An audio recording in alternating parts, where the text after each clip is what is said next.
23 साल की एक रानी, गोद में बच्चा, हाथ में तलवार और सामने खड़ी थी दुनिया की सबसे ताकतवर हुकूमत, ब्रिटिश साम्राज्य। लेकिन उस दिन इतिहास ने फैसला किया कि झांसी झुकेगी नहीं।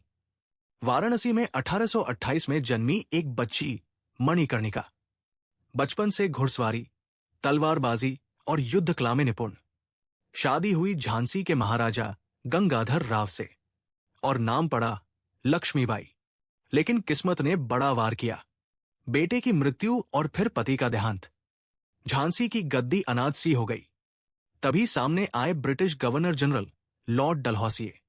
उनकी नीति थी डॉक्ट्रिन ऑफ लैप्स। अगर किसी राज्य का कोई जैविक उत्तराधिकारी नहीं होगा तो वो अंग्रेजों का। रानी ने दत्तक पुत्र को उत्तराधिकारी घोषित किया, लेकिन अंग्रेजों ने झांसी हड़पने की कोशिश की। तब रानी के शब्द गूंजे, मैं अपनी झांसी नहीं दूंगी। 1857 में विद्रोह की आग भड़क उठी। झांसी में भी क्रांति की लपटें उठीं। रानी ने खुद सेना की कमान संभाली, किले की सुरक्षा, महिलाओं को भी युद्ध प्रशिक्षण, तोपों की व्यवस्था। मार्च 1858 अंग्रेज जनरल ह्यू ग्रोज ने झांसी को घेर लिया। घमासान युद्ध हुआ, तोपों की बरसात, लेकिन झांसी की रानी डटी रही।